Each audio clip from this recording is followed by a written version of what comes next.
Hey, what's up, folks? Lifetime Longhorn Rod Babers here, joined by fellow Lifetime Longhorn, young prodigy C.J. Vogel, and of course, our own coach, former high school football coach at Vernon, Capel, Brownwood, Belton, Rotan. Also played college football at Abilene Christian, coach there as well, and was on the staff at the University of Texas for multiple head football coaches. So our own coach, Bob Shipley. What's going on, Coach? How you doing?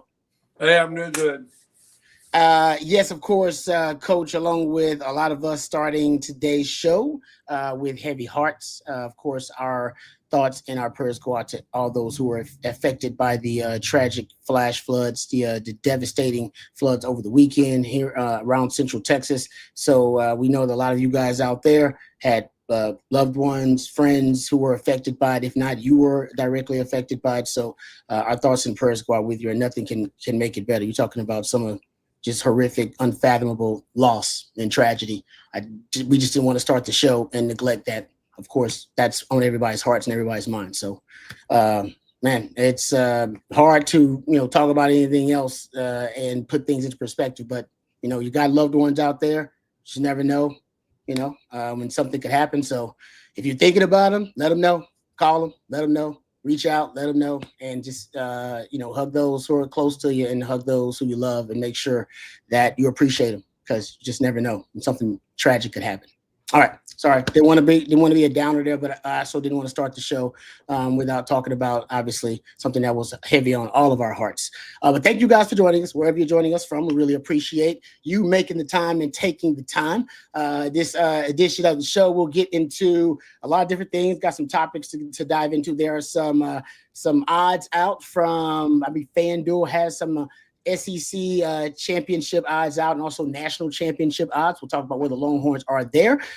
Can Sark really ascend to being the best coach in college football? We'll kind of have that conversation coming up a little bit on the show. We know recruiting is obviously a big topic of conversation these days. There are some big announcements this week. The Longhorns are hoping to make to get some big wins on the recruiting trail. So we'll talk about that and dive into that. And whatever you guys want to talk about, of course, whatever you want to do, questions, comments, throw them out there. We'll try to address as many of them as we can. Super chats always jump to the front of the line. You can interrupt the show at any time. Just throw out a super chat and we'll dive into that discussion, whatever it may be. Let's start though, guys. And of course, let's start with recruiting, because I know that's the big topic of conversation with the Longhorns. CJ, you got several big-time announcements coming up this week, and there are some reasons the Longhorns should be optimistic. Could they get some of these big-time prospects this week to decide to commit to the Longhorns 2026 class? Yeah, looking to, kind of get into some groove on the recruiting trail as well. Tomorrow, Jalen Lott will decide. Braden Rouse will decide. He announced within the last hour that his decision will come tomorrow afternoon as well. But you see it here. You got 6 others set to decide here soon. Texas still feels pretty good about Samar Matthews, the cornerback out of Huff, North Carolina. Of course, it's South Carolina and Texas in that recruitment. What's going to be really interesting, of course, is that tight end position. You see Caden Prothro. You see Hezzy Kent. Georgia's still making a very heavy push despite having 2 tight ends in the class for Prothro, and I think that's really the big news there is that, hey, their pursuit of Prothro won't be deterred by what they have in the class. And, of course, Hezzy Kent, Texas, Florida, 2 really talented schools looking to add to its tight end room. And then after that, I think you'll have some sort of decision for Kiawe Brown as well, whether it be in favor of Texas, whether it be some sort of delay in his decision coming up. But the big one there is Braden Rouse, the linebacker out of Marietta Kell, Georgia. Tennessee was the perceived favorite in this one for quite a while up until his official visits. Tennessee got the last one on June 20th. And then in the last 2 weeks or so, you start to hear a little bit more Texas buzz. Now, Tennessee, again, the longest relationship. He's been on campus the most of any school that's been recruiting him. And the parents very familiar with what the Vols have had to offer already. But Texas is certainly making some waves in that recruitment. It's right there right now. I'll put it around a coin flip, maybe tilting in favor of the Volunteers ever so slightly. But that would be a big win for Texas. It'd be nice to see one go through the hoop. One, and I mean that in the sense of one that you're not expecting. or one that you came from behind and ended up on top of, if that makes sense there. So we'll see, of course, but a decision coming tomorrow for Braden Rouse and Jalen Lott. Yeah. And if you had to, which one do you feel the most optimistic about? I guess is the way to ask it. Of the recent announcements coming up tomorrow and the rest of this week. Oh, that's a good question. I'll go Samar Matthews. I think that there's enough positivity in that one. And look, if that's the case, then Texas goes 2 for 2 on its top cornerback prospects in the 2026 cycle. 3 for 3 if you include the nickel Yaheem Riley as well. So that's a pretty good start for Mark Orfe, who's in charge of doing a lot of the DB recruiting outside of just corner as well. But wanted to get that out there. If Texas is the pick for Matthews, that's quite the first cycle for Mark Orfe. Okay. All right. Appreciate that, CJ. Thank you for that. I believe, as we do each and every Monday, even though he does have other obligations because he's a busy man, we have my man, lifetime Longhorn, my former teammate as well, Stevie Lee, joining us as he does each and every Monday. We appreciate Stevie taking the time. Thank you, Stevie. Appreciate it. And courtesy, by the way, of our friends at Heart Grove Roofing. HeartGroveRoofing.com, offices all over Texas, Louisiana, and Arkansas. Of course, if you have any concerns, questions regarding your roof, we just had obviously some terrible weather around Central Texas. You may need to get your roof checked out. Reach out to our friends at HeartGroveRoofing.com, 512-645-3202. Know who's on your roof with our friends over at Heart Grove Roofing. All right, Stevie. First of all, how was your weekend? Hope it was great. Was everything safe for you and the family? Everything good? Everything was safe for me and my family, but man, hearts and thoughts and healing energy goes out to all the families affected by the floods out there in southwest of Austin, or west of Austin, everywhere. Man, it was flooding everywhere.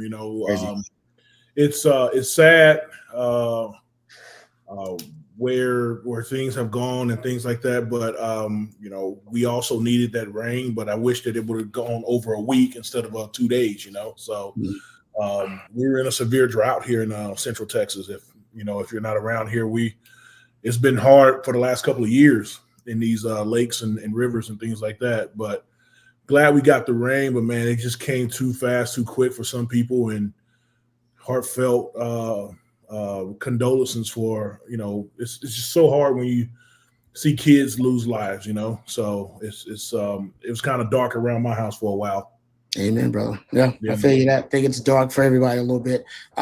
Thanks for sharing that, though. Let me ask you about some Texas football. I don't know if you've been keeping up with. First of all, you don't play the game, do you? You don't play college football games. A lot of people are excited about the release of the college football game that's out now. Yeah, see, I'm hearing that, man. I'm thinking about picking it back up, bro. So, are you really? I'm gonna pick it back up, man. I mean, you can make some money doing it nowadays. So yes, make sure a Twitch account. Did you play the game back in the day? I did. Do you still own the games that you were on at the back in the day? Do you still have those? That's a great. You got to get those, man. Those are collector's items, brother. You got to get the system. You still can. I don't know. You might have to go on. Well, the problem is my wife told me to put all my my relics. Oh no! Up in the attic, bro. So I gotta go do that. You ain't got. Where's your helmet? You ain't got your helmet. Well, my helmet is upstairs, but it's in my kids' playroom. I don't know how that happened. All right, so I got to ask you one thing, Stevie Lee. What does your wife consider a relic going to the attic? Anything that I did in college. I hope it's not what I think it is.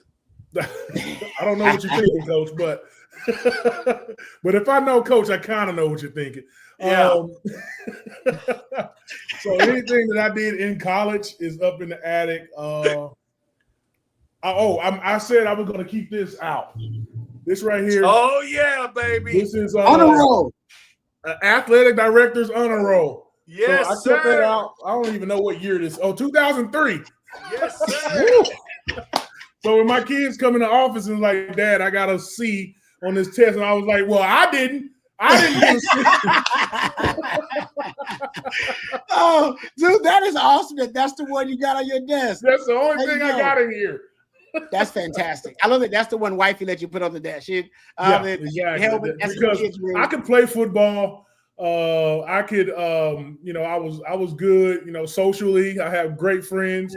But what was hard for me in college was academics. Oh, yeah. So, this is my greatest accomplishment being on somebody's honor roll. And let me tell you something. It ain't hard to get on the athletic director's honor roll. So. Oh, come on. But it sounds good. Don't expose him like that, Stevie. Don't expose him. Don't expose him like that. Don't do it. I will say now it may be harder because doesn't Sark have like the overall team GPA? Isn't it at the highest it's ever been for football? Yeah, coach? it's real high right now. Yeah. I want to say it's like 3.2. 3.2. It's a 3.2 team GPA. Coach, what was the team GPA when you was there? I don't know. But when I was in it college, was probably 2.3. It's just flipped. No, yeah, I was more like 2.3 personally. No, I'm not bragging. Trust me. Don't look up when Rod B was there either. When Stevie was there, because I'm not saying it was great. I'm just giving Sark his props. It's 3.2 now, so it may be tougher to make that athletic director's honor roll than it used to be. I will say this though, Stevie, it should be better. You want to know why? They don't stress like we did. We was broke. And also trying to make it. Now they living in high rises and they driving Lamborghinis. You damn right. You better get your grades right. What's going on? You ain't got nothing else to do but go to school.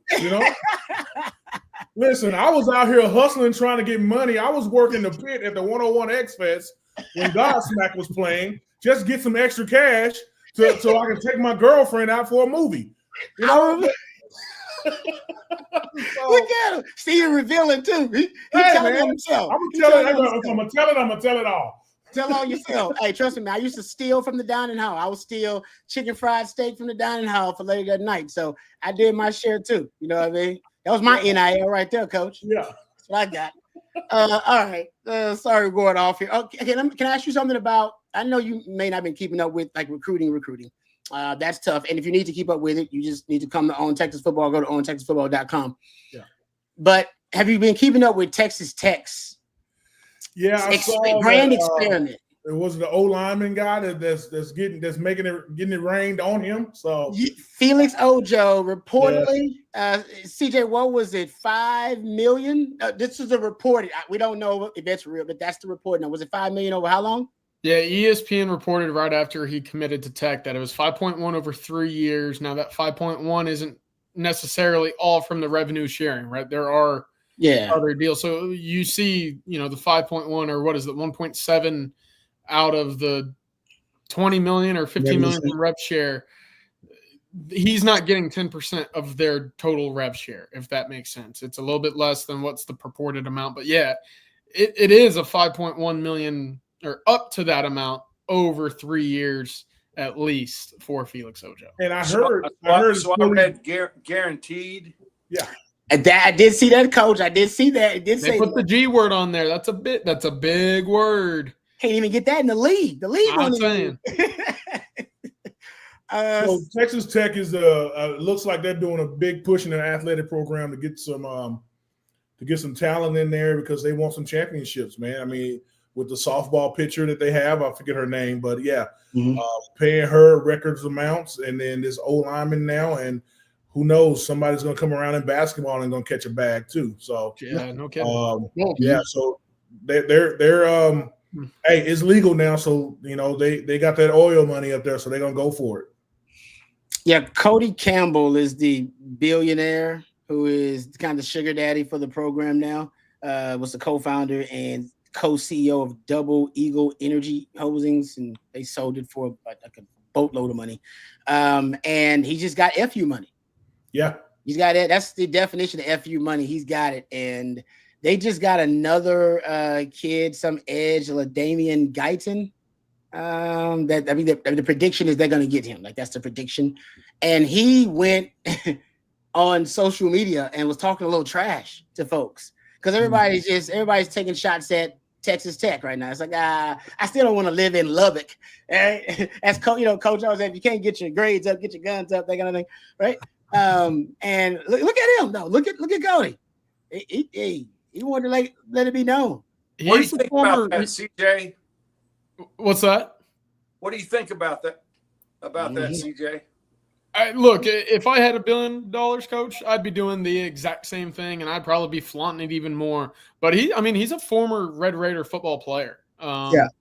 And so it makes sense for him to want to see that program succeed and make some, put some effort back into it financially.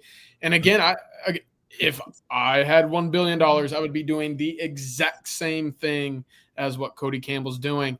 I do like what he is doing. And I know Texas fans won't like to hear this, but he's sticking it to what he believed to be one of his biggest rivals. Felix Ojo was a guy that for a long time was pegged to Texas. Now that he's winning these recruitments in the state, they're going out. And that LaDainian Guyton kid, that's going to be the number one player in the country for next year. He's a 327 edge rusher out of Georgia. If he was in this class, he would very much be a 5-star caliber guy, much like how Richard Wesley reclassified into this cycle and is a 5-star level guy. Damian Guyton is very talented. So if they're sticking it to Georgia like this, then hey, they're sticking around to play. And that's kind of what he's saying here on the Twitter sphere, saying, yeah, I'm not going anywhere. I love that. Good. Yeah. No, it's like they're a disruptor right now. There's no doubt about it. You got to Stevie Lee would have put him in his top 5 right now. Wouldn't you have put Texas Tech in your top 5 right now, Stevie? If they throwing out that kind of money, it's top 2.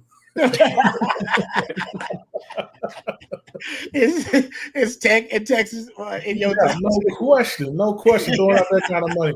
Did y'all see Booby Feaster's commitment, right? I feel like I personally lost on that one, man, because I was telling his mom and dad and him that, man, listen, it's about the next 40 years and the 40 acres is great and this and that, and he didn't even have us in his top 5, I don't think. Yeah. Well, yeah. So going out to USC all the way from Shreveport, all the way from DeSoto by way of Shreveport to USC LA, the big lights. I don't know, man. Be careful out there, man. Those girls are fast.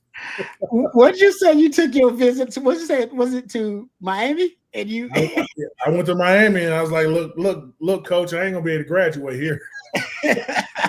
I gotta get out of here, man. I gotta get out of here. Well, I also took a visit to UCLA too, and it was kind of more the same as well. Yeah, I'll be on that. All right, Stevie, thanks for the time. It's always fun hanging out with you, man. Having a good time. I won't keep you too long because they actually have a job that he's doing. And Stevie, and we just take already. Yeah, exactly. Stevie, we have Stevie for like 20, 30 minutes, and Stevie's got work to do. So thank you, Stevie. We appreciate you taking the time as always. And give the family our best. I will, man. And listen, I'm ready for this summer to be over with. I'm ready for some football, y'all. You're damn right. So we can talk about some real football on here in the next month or two? It's coming. Was it 54? Are we 54 days? Yeah, 54. Man. 4 days. We'll be in the thick of it, and I'll see you at practice, Rod. Damn right. Damn right. All right, bro. All right, guys. Appreciate it. See you, Stevie. Right. Thanks, Stevie. All right, that's my man Stevie Lee, courtesy of our good friends at Hardgrove Roofing, hardgroveroofing.com. If you have any concerns or questions about your roof, leave it to the professionals at Hardgrove Roofing. Offices all over Texas, Louisiana, and Arkansas, but the most burnt orange roofing company out there. 512-645-3202. Know who's on your roof with our friends at Hardgrove Roofing. All right, let's hit a couple of questions here, guys, and then we'll dive into some of the topics. DMX Kobe says, Coach Shipley, what's some advice that you gave your players about life, not just football? Damn, that's a good question. I love that. Yeah, well, my advice was very simple. When you're through with football, you're through with sports, you're stuck with who you are. So don't ever let your football career define who you are as a person. Go to a place who's going to help you reach your lifetime goals. It reminds me of Bruce Chambers when he had coached. What's a great player he had at Dallas Cardinals? Oh, you're right. It was the D lineman. No, linebacker. Ooh, give me a second. Or I can't remember his name, but he gave him advice in that if you want to live in Florida, and that's where you want to try to make a name for yourself, then go to Miami. But don't go to Miami.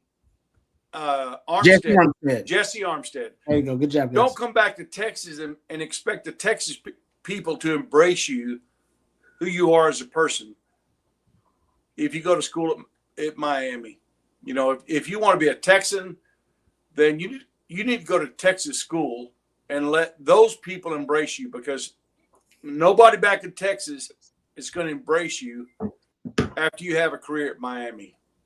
And that's real, you know? So just remember who you are. Remember your career is going to be over with sooner than later, probably for most people. Most of us. And yeah, and just remember, when you're through with all that, you're stuck with who you are. So don't let football define who you are as a person. That's good, Coach. I wrote it down. That's damn good. I'll pass it along too. And it does remind, it's very much like Mac, Coach. Mac would say something similar. Remember when they won the national title, don't let this be the greatest moment of your life, right? Let that, go on to be a father, go on to be a great husband, go on to be, a great member of the community. Don't let this be the crowning moment of your life. Basically, like you're saying, don't let football define you. Go on to do other great things. That's beautiful. Good stuff, Coach. Love that. All right. Getting back to CB says, did the recruiting misses give Rob that 5 o'clock shadow? Oh, that's good, CB. No, man. Every now and then I feel like I gotta grow it out. I feel like I just, as a man, Coach got a beard. CJ got a beard. I'm not a beard guy. Never been a beard guy. I'm not comfortable with it. Makes me a little itchy.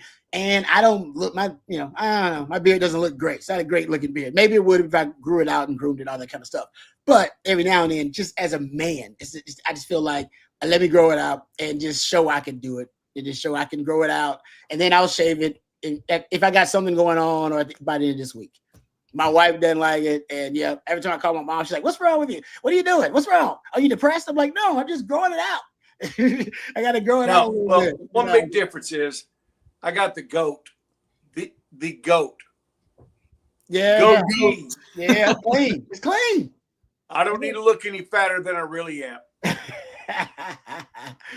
I'm just saying. Erica says, grow the beard out in winter, not summer. No, I agree. I can't grow it out in winter often because I work more in the winter. Like during fall and winter, I'm doing football, so I do a lot of TV stuff. I do a lot of other stuff. Like, so when I have stuff like that, I shave. I do, this I do every day. So man, it's hard to, shave every day. No, it's November. What is it? No shave November. Oh yeah, I'm not. Yeah, I don't know if I'm doing that. I don't know if I'm doing the no shave November. But hey, that's why I see me. It's not because of Texas recruiting got me stressed out. Anything like that. Just so you know. As far as you know. Every now and then, I do like to grow the beard out. Or people start. This is the thing about the Texas recruiting. I was talking to Jerry, doing a live stream with Jerry and Bobby just yesterday, and then we had a member of the chat bring up that Texas actually was ranked, is ranked higher this year at this time than they were last year when they had on the way to having the number 1 recruiting class. Yeah, pretty right? wild, huh? Right. But it's just why is there so much stress and anxiety then? What is it? What's the difference? It's a lot of what I've said over the last month. Well, I mean, Texas has been on for, if there's 250 of the top prospects, 45 of them probably took official visits to Texas over the last month and a half. And when you're recruiting, I'll put it this way: Texas is recruiting 5 of the top 250 linebackers in the country, right? They're all ranked inside the top national 250. You miss on Xavier Griffin, out-of-state guy from Georgia, ends up committing to Alabama, but you gave it a good run, right? You came kind of from behind. He was previously committed to USC. You start to hear that you're in a better spot for him than Georgia is, and ultimately ends up committing to Alabama. Well, you're sitting there saying, okay, we should be winning this one. Well, when has Texas ever really won a 5-star linebacker from Georgia before? Has it ever happened? But because you hear that, there's interest. You're back in the college football semifinal 2 years in a row. You're putting 23 guys in the league over the last 2 years. Now it's all right. You should be recruiting in Alabama and Georgia and having success. Well, that's not to say that Texas still can't, but you got to find that success elsewhere. Now it's Braden Rouse. Well, he's had that longest relationship with Tennessee over Texas. Doesn't mean it's been a complete failure for Texas if they don't land him. Potentially not. Because, of course, now there's Tyler Atkinson, another 5-star guy, all from Georgia.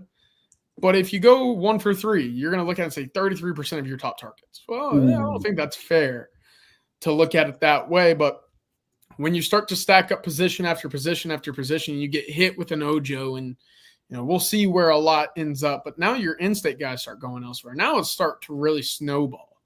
And that's where those surprises, a KJ Edwards, a Sam Roseborough, you're sitting there saying, oh, okay, you can stomach these early, but later on they might come back to bite you.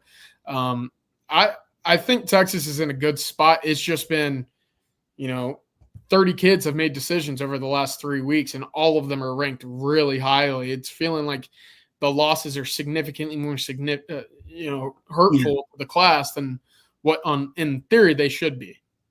Yeah, no, that's a good point. Like I said, I didn't realize that, and that was a great fact they brought up, that the class, this year is ranked higher at this point in time. But that there's definitely more anxiety about from the fans side of things. Okay. Who else besides Kirby Smart is out recruiting Sark?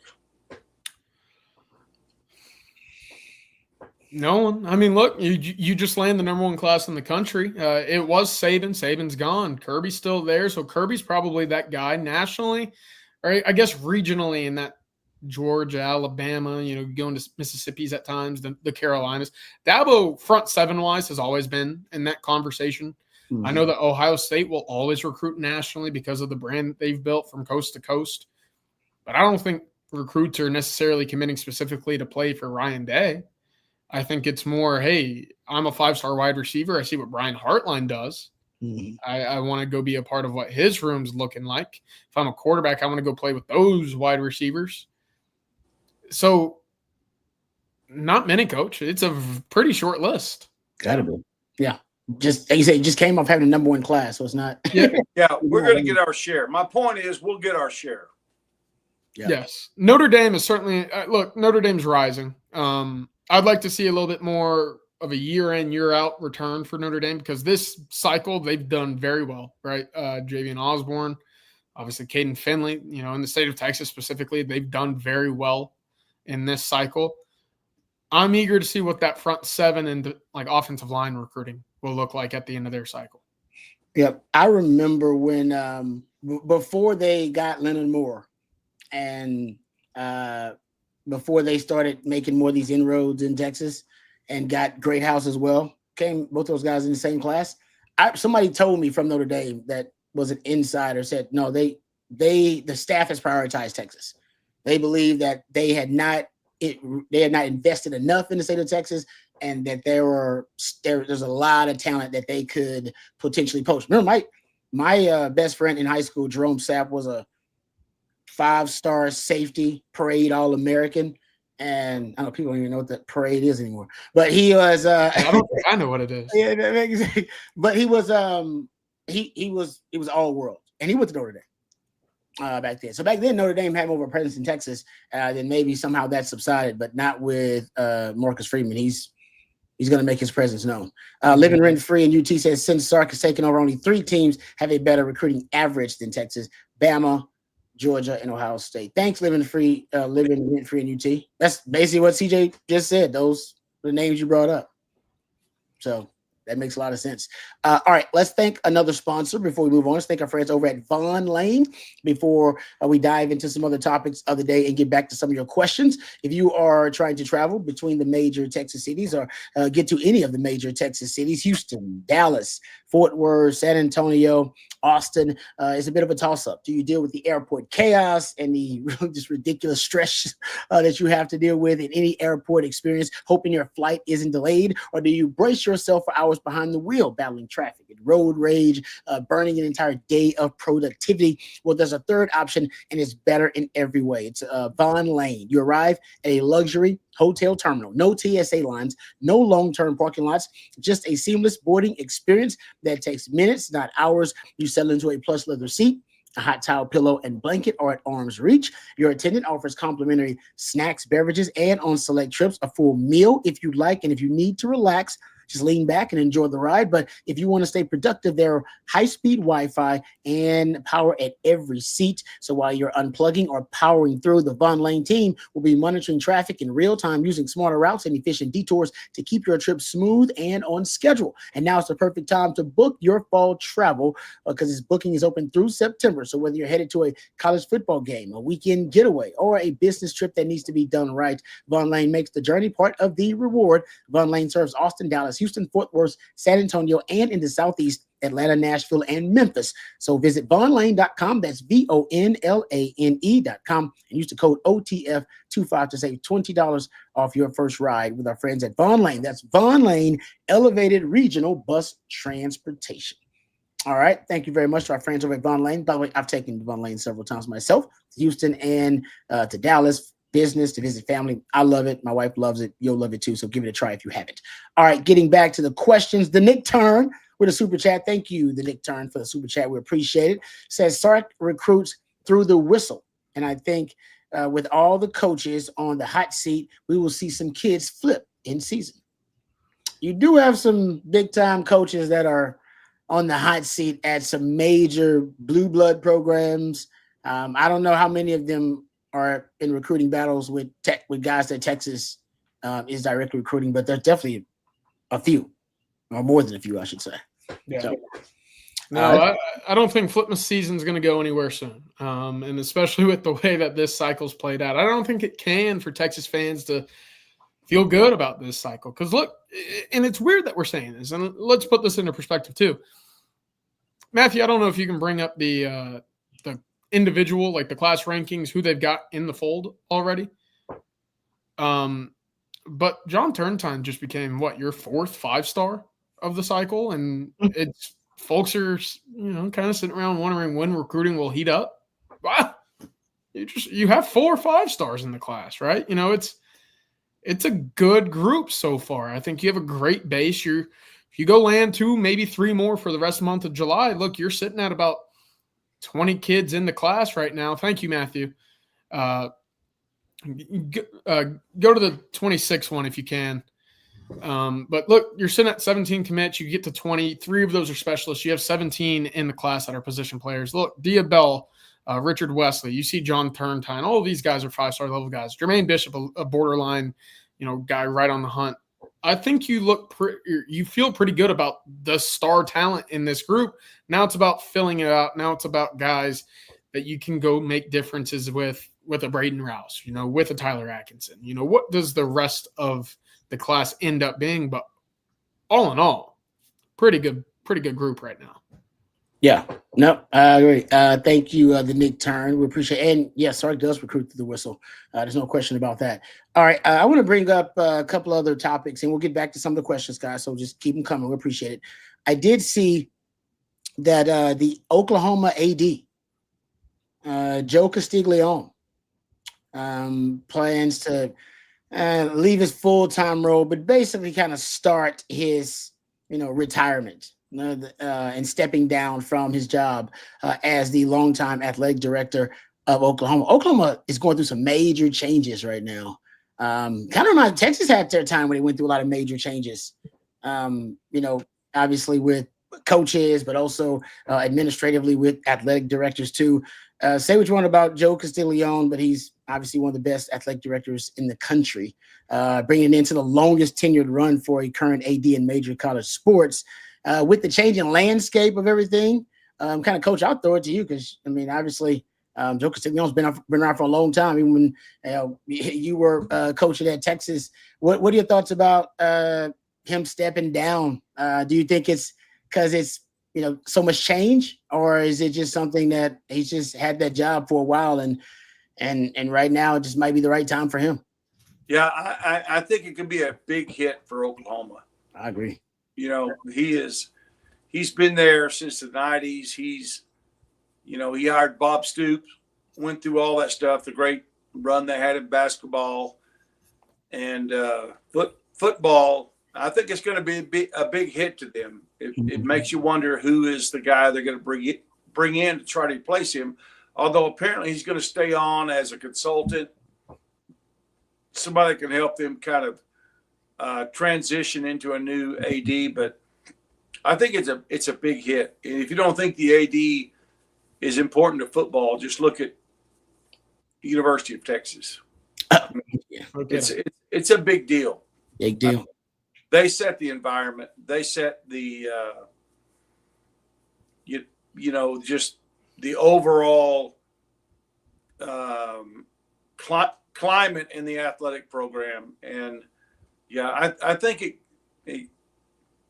I don't know who they could hire to replace him, because he's been one of the most successful ADs, certainly the longest tenured AD in Power 4 football for a while, in Power 4 sports. But I think it could be a big hit to them. That a stat that it just shows how impressive his run has been, his tenure. He's going into his 28th year, and then he's going to obviously step down during that 28th year, or at least step aside into a consultant role, if you will. 32. How about this? In his time at Oklahoma and Missouri, his time being AD there. Talk about a coaching tree. How about an AD tree? 32 of his employees have gone on to become athletic directors or commissioners. Wow. And that's crazy. Like that's mind-blowing. So getting to it though, CJ, your thoughts, because out to Oklahoma athletics is going through a lot of turnover and change. We were just talking about coaches that may be on the hot seat. A lot of people think Brent Venables he's one of those coaches as well. But man, I'm with Coach. I can't wait to see who they hire. That'll say a lot about at least and he's kind of going to stay on and consult them in this role, but that will say a lot about the kind of trajectory of the program. The athletic department overall, not just. Yeah, certainly. And I think they have to go somewhere, kind of like a Crystal Conte, where he can walk into a room and come out with $5 million more to whatever, direction he wants to go with it. Right. I don't think that was necessarily, a poor quality of Castiglione, but I do think Oklahoma's in a position where they were a bit handicapped at some aspects in the NIL world. Now, revenue sharing, again, we'll see what comes of it.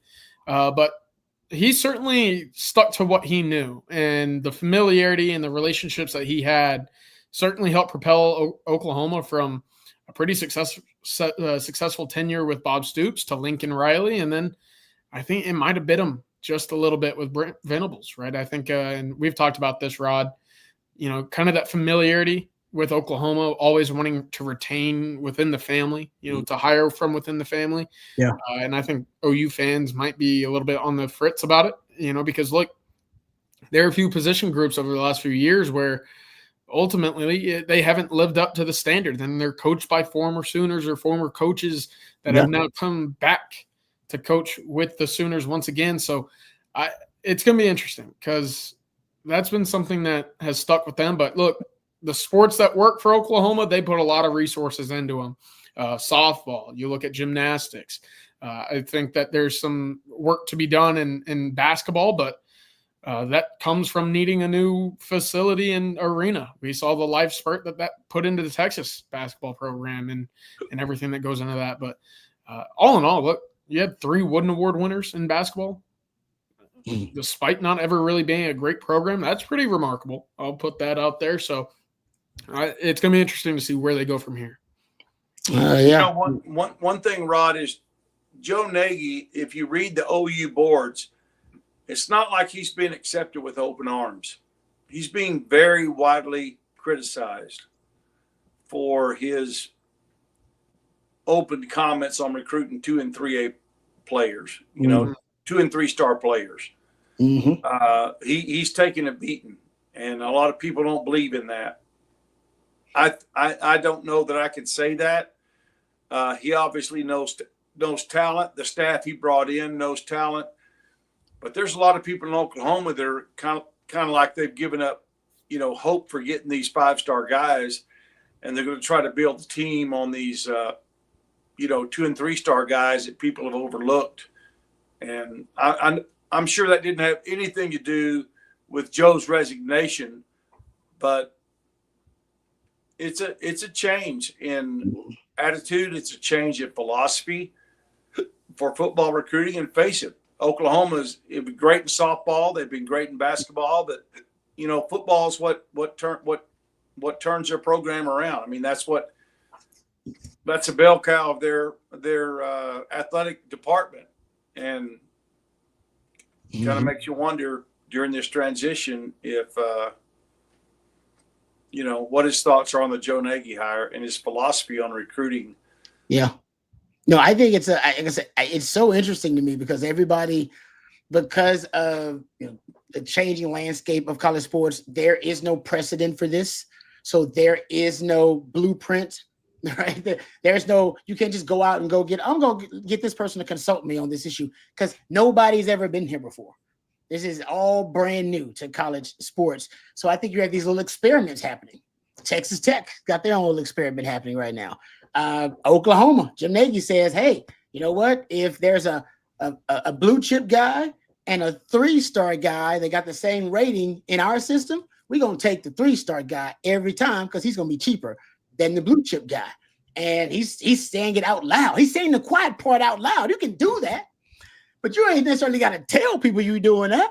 But he's telling people this is how Oklahoma's finding the value. And to do that, doing that, in my opinion, it could blow up in your face. I think he's doing it because I think it's been maybe explained to him from on high that, hey, we can't go dollar for dollar with the big boys. We're a blue blood and we're a power, but we can't just spend money and go dollar for dollar like that.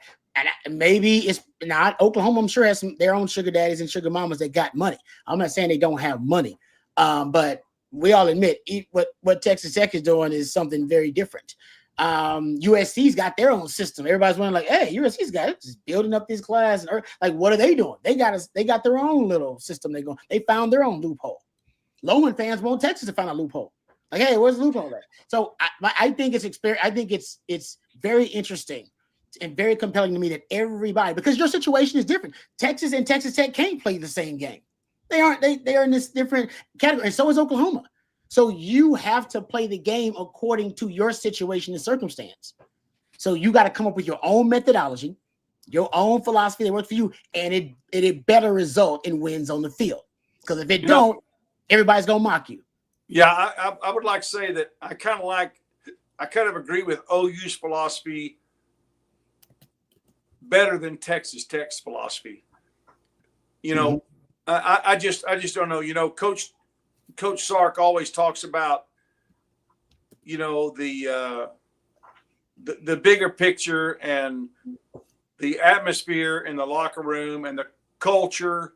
And when you take a guy that goes to the highest bidder, what's going to happen when somebody else outbids him? Mm-hmm. Is he going to be loyal to them? Is he going to? It can't be the culture at Tech that Ojo committed to the money. And you see guys probably taking less money but committing to the culture of the University of Texas. And so I think, if I had to choose, I would choose Oklahoma's view. Well, I choose Texas first. But I like Oklahoma's philosophy better than I do Texas Tech. You're going to buy the best players you can, but are they really going to feel like they're a part of your culture when they gave themselves to the highest bidder? CJ, what do you think about that? Yeah, I kind of look at what Oklahoma's doing or has done this cycle, especially out of the portal, to kind of what Arizona State did last year. You go out and you find a lot of low-level or, discount guys, maybe played at a D2 level or a really small D1 spot, put up some gaudy numbers, and you said, okay, they can clearly play. And I don't have to go spend for, a guy that just had 900 yards in the SEC. I can find a different level of value because of the price tag. And Arizona State, for the most part, they did this out of JUCO, right? They did this out of guys out of, Cal Poly, Sac State, San Diego State. And they say, hey, come play in the Big 12. Come take the step up from the West Coast and come play in the Big 12, and we'll piece something together. And you talk about Scatabo, you talk about Sam Levitt, you talk about Kenny Dillingham, the chip on their shoulder resonated with the entire team. right? Mhm. Every single person in that locker room had some sort of chip because they're on school 2. They're on school 3. This is their last chance to play big boy D1 football, and they've got to branch together. Will that be the case at Oklahoma? Because, look, it might be Brent Venables' last chance to get it right at Oklahoma going into this year, right? So I understand it, and I think it's easier to kind of get guys together as the counted out team rather than the you're a 5-star, I'm a 5-star. We should be beating the hell out of these guys. Well, that's not the case, right? They put their pants on just as you do. And one time, a hungry dog, that's the most dangerous dog you can find. And if I could relate this to Texas, it would be, what would this defense, what would this secondary, what would the locker room look like without a Michael Taff, a guy that was counted out, who had to fend and fight for every scrap that he's earned in his career? You got to have some guys like that. But I think at the same time, you could get into some trouble where, you got some hungry guys, but you got guys that are 30 pounds lighter than in the trenches, and you're just getting blown to smithereens because of the talent gap. That's where you got to be really careful when going about, the back and forth here for me. Yeah. Indiana was one of those stories too. Indiana had that kind of underdog edge, guys up from a lower level. We know it can be done. I think you summed it up there great, CJ, about you got to have the right mix. I think Texas is kind of they're trying to work in a compromise between they got some of the OU model too. And Texas will grab a guy. They don't, like, hey man, I know guy's not high rated, but we think there's a tremendous upside with this guy. But they're not gonna go to the Texas Tech model, which is essentially highest bidder. We'll make it rain. Texas. Sark he has not come out and stated it like Jim Nagy, but it's pretty clear Sark's philosophy is I'm not going to lead with the money. And I don't want guys, if that's their number one priority, they're not going to be compatible with our culture. Right. That's pretty clear that he's playing that kind of game. And listen, I'm not telling you to feel whatever way you want about it. I mean, you can disagree with it, agree with it, whatever. Like Texas got the big money. They should be spending the big money. They do got big money. We know that. But I think Coach said, what Coach is talking about, and we saw this with Texas A&M, right? That was the 2022 class. They outspent everybody, but they didn't have the culture to keep the guys and the culture to cultivate the teamwork, the camaraderie, all of that mix of hungry dog and, and top dogs that you're talking about, CJ. They didn't have it. And Sark, I think, understands that, I could go get all those top guys, but if they're not here for the right reasons, it's all going to blow up anyway.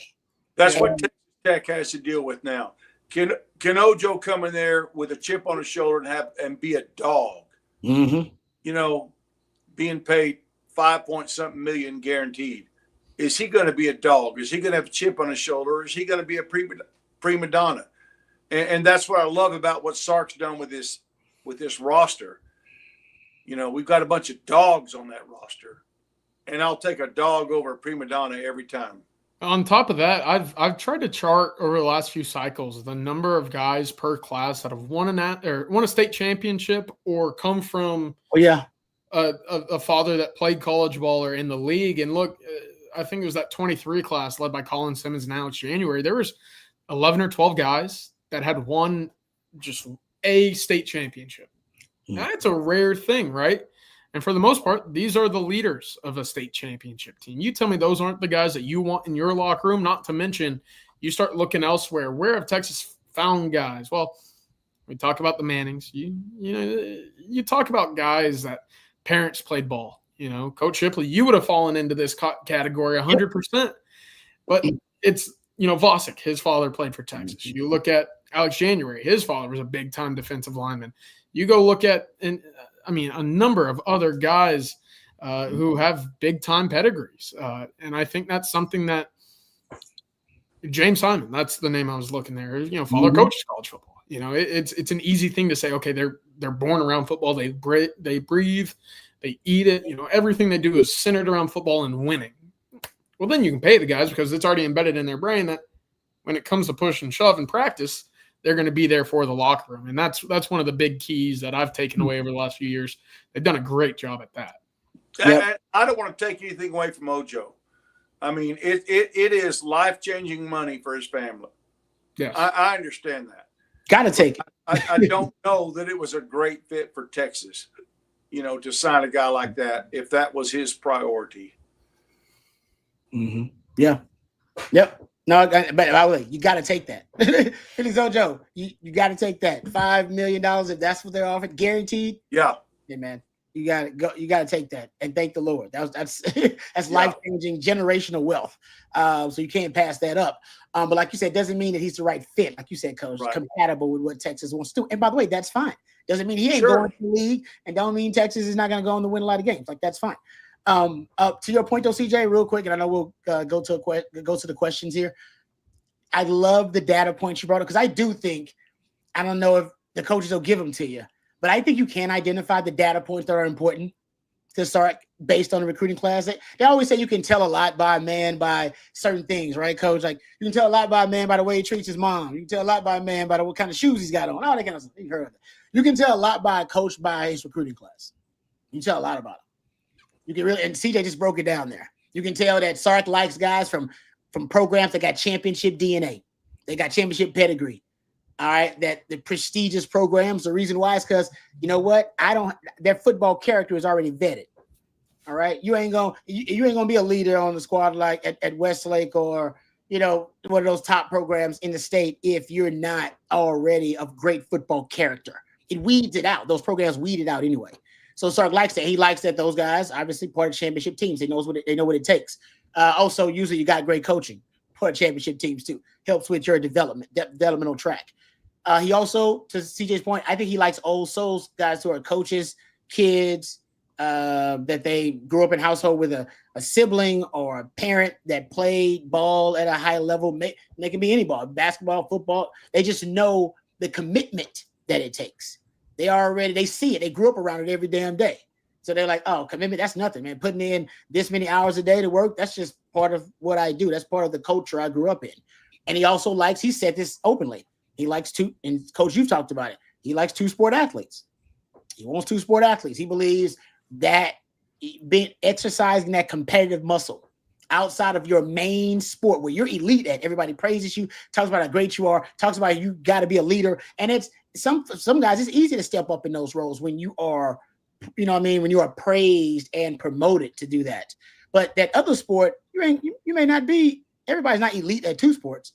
You might just be a good player or an average player in other sports, but you're still going to help your team win. You still need to play your role. Maybe your role is a little different than it is on the football team. And Coach said they like to watch those things. They like to go watch a guy if he plays basketball. Well, if he's sitting on the bench, oh, that's all right. Want to watch his attitude. Is he a good teammate while he's down there? When he gets his 4-5 minutes, what is he like out there on the floor? Does he know his role? All right. Does he know, all those things? And that goes into the football character and makeup of the player. So I love that you can kind of identify with the data points. I think Jeff Banks said we're looking for signs. You can call them signs, whatever, but those are the signs Texas is looking for. And one of those signs is they don't like a guy that's like, hey, best offer wins. Yeah. And Texas they don't like that guy. But doesn't mean that guy's a bad person. Doesn't mean he ain't making the right decision. All right. But they just figure, okay, that's, you're just not right for what we want to do. And that's fine. Right. And by the way, it's worked. Whatever Sark is doing is working. So can't really doubt the man right now. Let's thank Flat Creek, and we'll move on to some more questions here. Friends over at Flat Creek Estate Winery, just minutes from downtown Austin, folks, and they've won award after award this year for their vintage wine Super Tex. Now, it feels like we've been saying that for a while. They've been winning award after award because ever since they came out with the Super Texan, it's been winning awards. Now, it was first winning awards locally and regionally. Here in Austin, here in Central Texas, and here, here in the Southwest region, where they decided to enter the great wine, the Super Texan, into the San Francisco Wine Festival earlier this year. Well, they weren't sure how it was going to do. They knew it was going to do well. Well, it got a 98 out of 100. It was named the best top red blend in the country. So now you can say, if you have enjoyed the Super Texan, that you're drinking the best red blend in the country. And if you haven't, you're doing yourself a disservice. You need to go check it out. They have it at your local HEB. They have it at Specs. I've tasted it. My wife loves it. We actually had a bottle in there last week. I'm not sure it's still there. It doesn't last long. As well, it shouldn't. It should be enjoyed. They had a display at our local Central Market as well. So the good word is getting out about the great wines over at Flat Creek Estate Winery. And they also are a gorgeous venue with barbecues, wine tastings every single weekend. Perfect for a day date with your significant other or a weekend getaway with your significant other. That's Flat Creek Estate Winery, flatcreekestate.com. Bald Father Betts with a super chat. Thank you, Bald Father. We appreciate that. Is Bald Father actually bald? I would like to know. Says, ask Bobby this question, but want to ask again. Why is Texas following the House settlement when it's clear it won't hold? Seems to be hurting Texas and Ohio State to USC and others' benefit. That is a great. I've heard this theory. This is a theory because we don't know. But the theory is, and by the way, I'm not saying the theory can't be right. I'll get out there with anybody on a great theory. The theory is that Texas is being very strict in their interpretation of the current House settlement, and that there are some institutions that are not only interpreting it their own way and finding loopholes, but there are some that are just flat out ignoring it because they believe that once it has to be settled in court, which everything has to be, there will be lawsuits, and of course there will be different, settlements based on those lawsuits for different reasons, that ultimately the House settlement will be shot down by some other court or that same court or the higher court. The highest court in the land is the Supreme Court. So whatever. It'll be shot down by a higher court whenever it gets there. There is that belief that it's got too many holes in it. And that when you got holes in legislation, that ultimately leaves it open for litigation. That's the point. So, thoughts? It's going to be interesting because, look, you lead with the USC, you end up with a 22 A&M class, right? You lead with the Miami, and you go out and you end up with some of these big-time out-of-state kids who have no affiliation or direct ties and are playing for a paycheck, right? You end up with a class that isn't bought in the way that Texas has recruited as of late. Now, Texas has won their fair share. I'm not going to act like I'm completely naive to the dollar amounts that are put out there. But I do think you see a significantly less attrition rate at Texas or in Ohio State because these guys are playing to play at these schools where they're not led astray by a dollar sign or something that might not be able to be delivered after promise during their recruitment. And I think that's one of those things where, again, you see it early on in their recruitment. One thing's pretty clear when you consider a USC and Oregon and Miami as your top three, and A&M, you throw them in there as well. That's your top four. I know what's important to you there, right? Mm-hmm. You include a Clemson and Ohio State, a Georgia. Okay, you want to be developed. You want to go to the NFL. It makes sense. So, I think Texas is just being careful. I think they're wanting to get deeper into this cycle to get a deeper understanding of, okay, what actually is this all about? How easy will it be for guys to arrive on campus, receive payment, and then leave immediately? Is that the case? Because let's go back to the Uiagalelei, the little brother over there at Arkansas. When he opted to go back or from Arkansas to UCLA after 2 months of being on campus, well, Arkansas said, well, we just paid you $200,000. Do we get that back? Do you just get to keep it and make out like a bandit? So if that's the case for revenue sharing and what's beyond that with the NIL, for me, it's Texas making sure that they're covered and not necessarily just handing out, donations. I would love an insider article or I've talked to Jerry and Bobby about this a little bit too, kind of behind the scenes. I don't know how much those guys be revealed, and CJ, I don't know how much you would either, but I would love to know how many guys just take the top dollar figure, because not everybody is taking the top dollar figure. Some guys, if they take a competitive figure, of course, you won't be paid what your value is, whatever that may be. But I think some guys, either because they like academics or the city or with the team, the coach, whatever it may be, or the people they have in their ears. Yeah. So I would love to, that's just kind of what anecdotally I'd like to, know how many guys take the top dollar figure every time, or some guys like, no. Well, I think Texas and Ohio State and maybe USC are smart in this. You can't overextend yourself.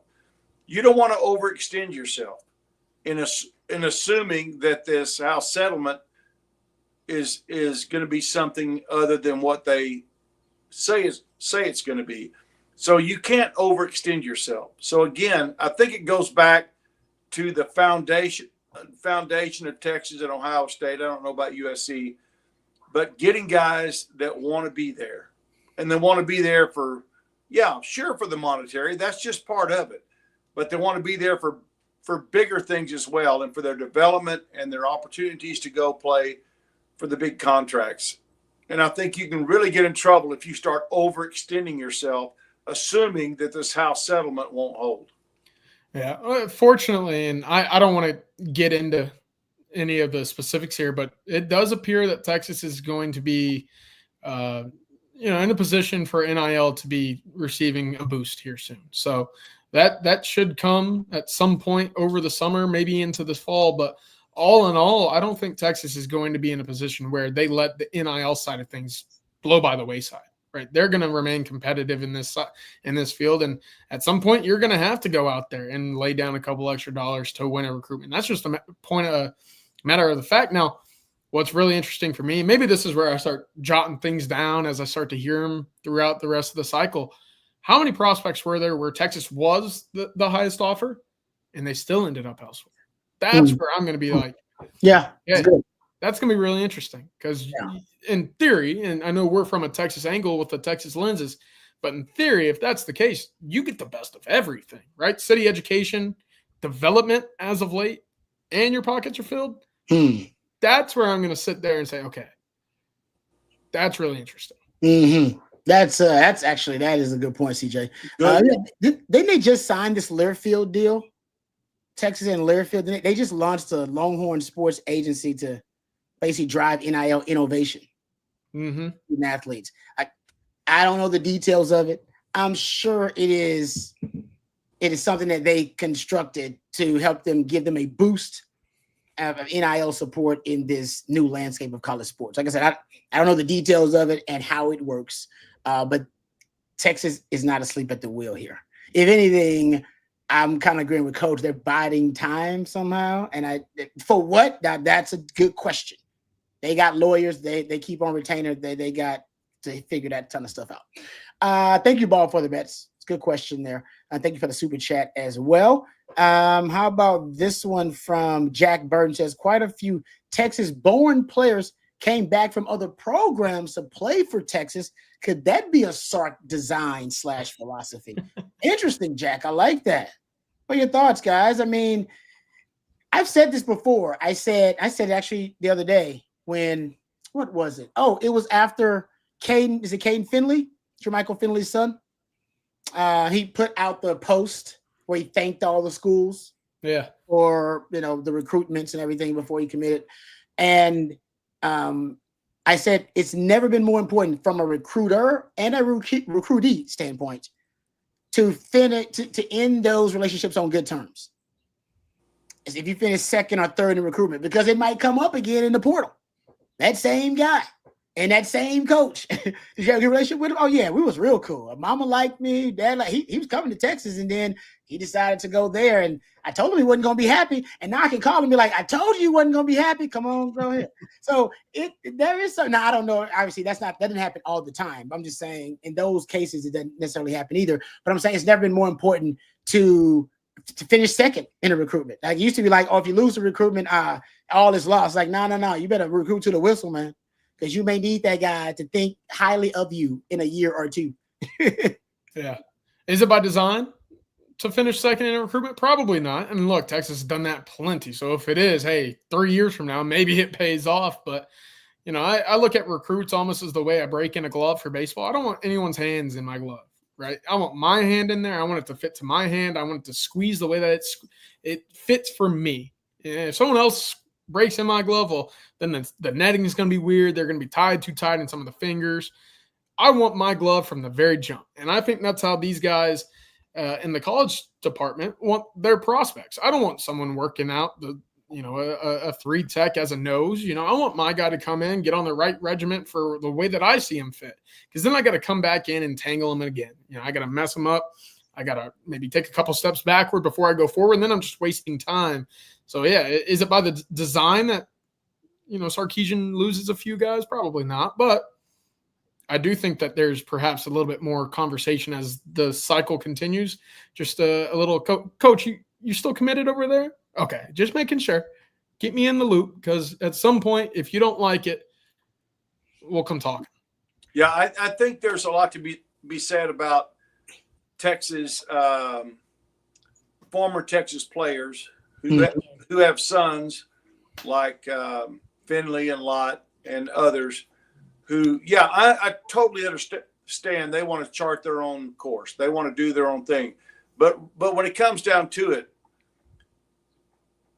do you want to be doing business when you're through with the NFL, which as we talk about every week, the life expectancy of NFL players 4 years, maybe 3 years, 3.5. Yeah. Yeah. And of course, everybody's betting on themselves. I'm going to be the exception. I'm going to be the exception. So when you finish football, you still have to do something. You're not going to be retired on your NFL pension, probably. So do you want to be doing business in Indiana? Or do you, and like we talked about with the player that Bruce Chambers had, do you want to be doing business in Florida? You want to be in Texas? And then you almost double your, not double, but you really expand your legacy in Texas when they go, oh yeah, Finley, man, I remember your dad. He was a good dude, and you came back and you represented the university well. Yeah, I mean, yeah. Let's. What are you doing now? What? And so, I think that there is a possibility for that, but it's a gamble. It's really a gamble, because I understand that they want to get out of their father's shadows, but at the same time, I know for both my boys, the success they have in business today is because they played for the University of Texas.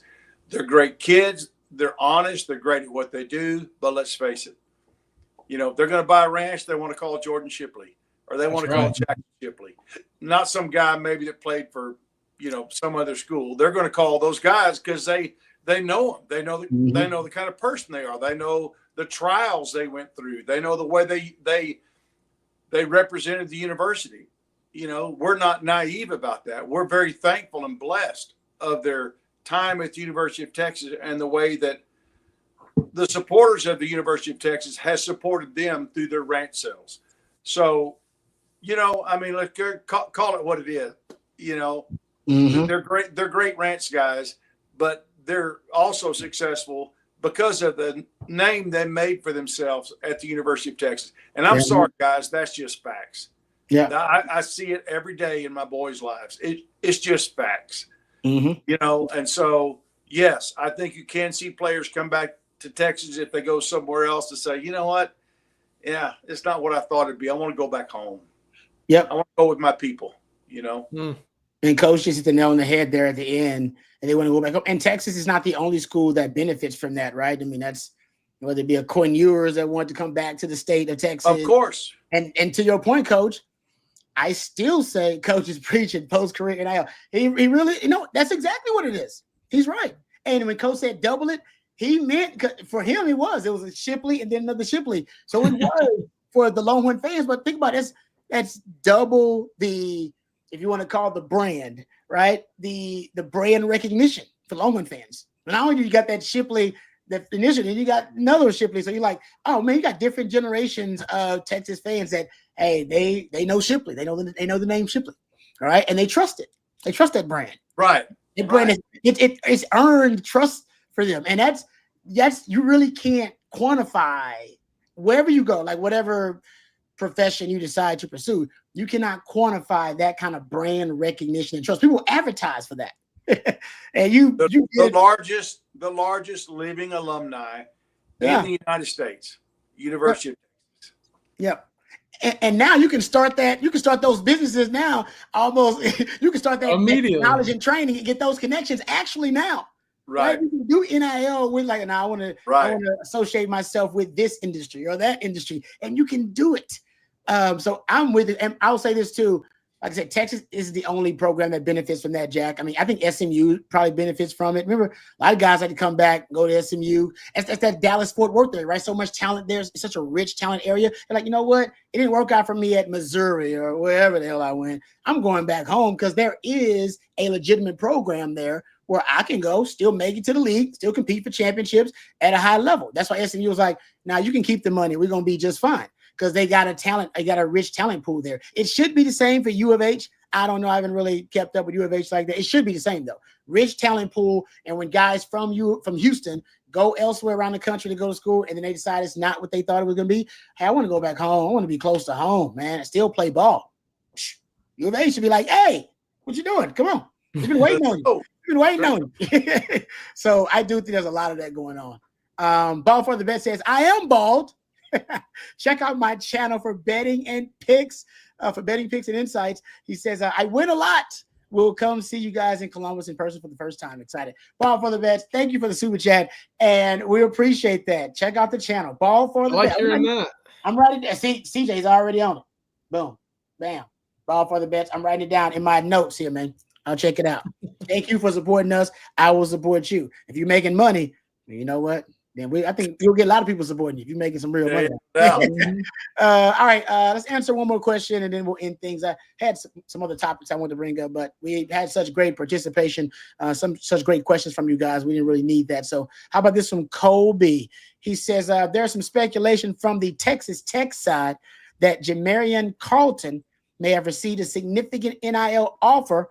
Any word on that from the Texas side? I did see some of that in the Twitterverse. That was talk about that in the Twitter sphere, that the defensive end, edge defender, Jamarian Carlton, getting some offers from Tech. Don't you want Tech to be in your top 5 now? Doesn't that just help you? They give you a bump automatically? I mean, we've seen it where teams or agents or players include Texas, where Texas isn't pursuing just because of the threat. Yep. That Texas might become a player, right? Or that number, that NIL will be raised. For Carlton specifically, look, it's Texas Baylor. I think Tech is in there. I think Tech I don't think Tech will be as aggressive for Carlton as we've seen for an Ojo. Obviously, we mentioned LaDamian Guyton earlier, the 27 edge from Georgia. Look, if that kid reclassifies, then there's no reason for Tech to continue to pursue Jamarian Carlton. Just fact of the matter. That's a kid that you take over every single edge prospect, spare maybe 2 or 3, right? Richard Wesley's in that conversation. But for Baylor, look, they've played this game now, NIL, rev sharing, everything. They've played it better this cycle than I've ever seen them before, and they've made it a priority to take care of its backyard, whether it be a London Smith out of Waco U, whether it be a Jamarian Vincent out of Waco Connolly. Temple's right down the road, and that's a big position of need at edge. I think Baylor's the team to look out for more than anybody else in this recruitment at the moment. I put something up on ontexasfootball.com earlier today. I'd watch for the Bears. He decides July 12th, by the way. So coming right up throughout the rest of the week. All right. Thank you for that, CJ. Oh, by the way, CJ did mention what is up at ontexasfootball.com. Do yourself a favor, especially if you're a first-time subscriber, because right now you can get the great coverage over at ontexasfootball.com for pennies on a fraction of the stuff that we talk about here. We talk about a fraction of what is actually covered there on the site. So go check it out and get all the insider nuggets from CJ and Jerry and from Bobby and my man Jeff Howe. Blake Monroe gets great stuff over there as well. Use that code. You see it right there on your screen, OTFOG. And you'll get a year subscription to ontexasfootball.com for just $39.95. You won't find a better deal than that. If you're a baller on a budget, like a lot of you are, I'm a baller on the budget, you'll appreciate all the money you save with ontexasfootball.com. Use that code OTFOG. For that OU price, the cheap.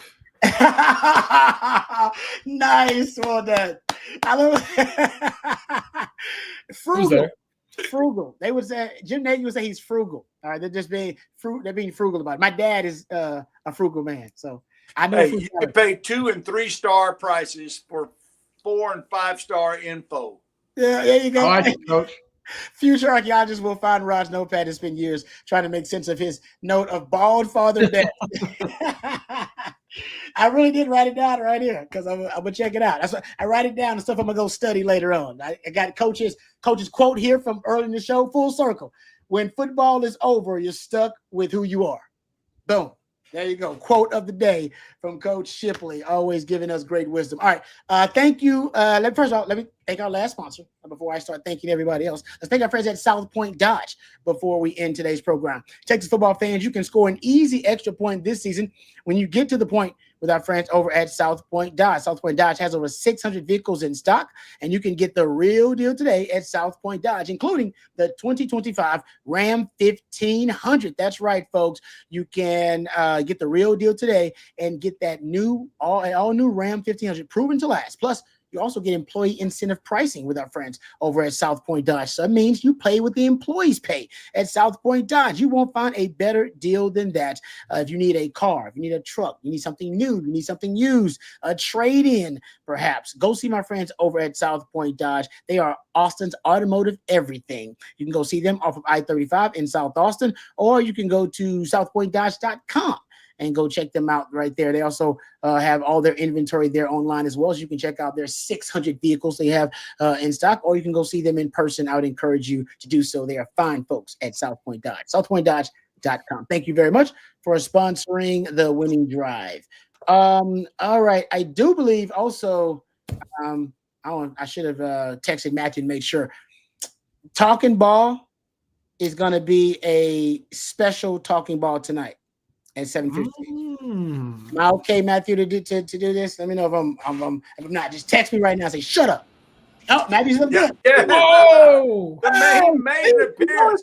The Wizard of Oz just showed up for a second. You know it's special. I've never seen Matthew actually show himself on any live stream. He is the Wizard of Oz. Man, that's like a shooting star. That's how special it is, folks, what we are doing. So for Talking Ball tonight, 17, I'm going to come on here too. We're going to have a fundraising show, all right, for the folks who were affected by the tragic flash floods here in Central Texas. 100% we're going to do it in partnership with the Central Texas Food Bank. Matthew's been working really hard setting this up, so he's got a big heart, and trust me, he does a lot of stuff for us, and he's trying to help out as well. 100% of the donations are going to go to the Central Texas Food Bank.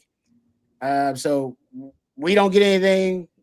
Google ain't getting nothing. YouTube ain't getting nothing. It's all going to go to the Central Texas Food Bank. So we're going to go in there tonight and try to raise money for a good cause. If you got anything, if you are able to give, please do. If not, that's okay. Just join us and watch. We'll be trying to put out good vibes and good energy, prayers, thoughts to the folks affected by these devastating floods. So Matthew is a real one. He is. That's why I tell y'all he's a real MVP.